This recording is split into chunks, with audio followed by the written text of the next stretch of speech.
മഹാരാഷ്ട്രയിലെ നാഗ്പൂരിൽ സംഘർഷം. രണ്ട് വിഭാഗങ്ങൾ തമ്മിലുണ്ടായ ഏറ്റുമുട്ടലിൽ നിരവധി വാഹനങ്ങൾക്ക് തീയിട്ടു.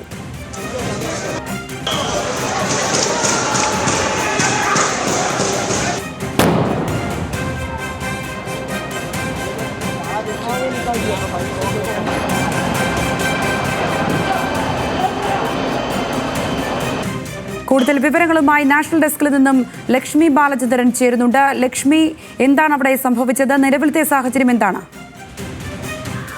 സംഗീത, ഔറംഗസേബിന്റെ ശവകുടീരം നീക്കം ചെയ്യണമെന്ന് ആവശ്യപ്പെട്ട് തീവ്ര വലതുപക്ഷ സംഘടന നടത്തിയ പ്രതിഷേധത്തിനിടെയാണ് ഇപ്പോൾ ഇങ്ങനെയൊരു അക്രമം പുറപ്പെട്ടിരിക്കുന്നത്. നാഗ്പൂരിൽ രണ്ട് വിഭാഗങ്ങൾ തമ്മിൽ ഏറ്റുമുട്ടി വലിയ രീതിയിലുള്ള ഒരു സംഘർഷമാണ് ഉണ്ടായത്.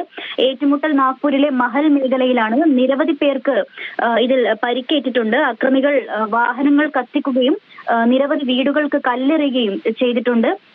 രണ്ട് വിഭാഗങ്ങൾ തമ്മിലുള്ള തർക്കം പെട്ടെന്നൊരു സംഘർഷാവസ്ഥയിലേക്ക് കലാശിക്കുകയാണ് ഉണ്ടായതെന്നാണ് ദൃക്സാക്ഷികൾ പറയുന്നത്. എന്താണ് അവിടെ ഒരു സംഘർഷം ഉണ്ടാകാൻ മാത്രം ഇരു വിഭാഗങ്ങൾക്കിടയിലും ഉണ്ടായതെന്ന് വ്യക്തമല്ല. പ്രദേശത്ത് വൻ പോലീസ് സന്നാഹമാണ് ഇപ്പോൾ എത്തിയിരിക്കുന്നത്. മഹൽ പ്രദേശങ്ങളിൽ ജനക്കൂട്ടത്തെ പിരിച്ചുവിടാൻ പോലീസ് കണ്ണീർ വാതകങ്ങളും ഷെല്ലുകളും പ്രയോഗിക്കുകയും ചൂരൽ പ്രയോഗം നടത്തുകയും ഒക്കെ ചെയ്തിരുന്നു. ചിറ്റ്നിഷ് പാർക്ക് മുതൽ ശുക്രവാരി തലാവ് വരെയുള്ള റോഡ് ബെൽറ്റിലാണ് ഇത്തരത്തിലൊരു അക്രമം ഏറ്റവും കൂടുതൽ ബാധിച്ചിരിക്കുന്നത്. പ്രാഥമിക വിവരമനുസരിച്ച് ചില വാഹനങ്ങളൊക്കെ പൂർണ്ണമായും കത്തി നശിച്ചൊരു അവസ്ഥയിലാണുള്ളത്. ആയിരക്കണക്കിന് ആളുകൾ ഒരു സംഘർഷത്തിൽ ഉണ്ടായിരുന്നു. ജനക്കൂട്ടത്തെ പിരിച്ചുവിടാൻ പോലീസ് ഇപ്പോഴും പരിശ്രമിച്ചുകൊണ്ടിരിക്കുകയാണ്. കൂടുതൽ സേനയെ ഇനിയും ഇതിൽ വിന്യസിച്ചേക്കും. നിരവധി പേർ ഈ ഒരു കേസിൽ ഇപ്പോൾ അറസ്റ്റിലായിട്ടുണ്ട്. ഇവർക്കെതിരെ കേസെടുത്തിട്ടുണ്ട്. കൂടുതൽ പോലീസിനെയും ഈ ഒരു പരിസരത്തേക്ക് ഇനിയും വിന്യസിക്കാനാണ് സാധ്യത.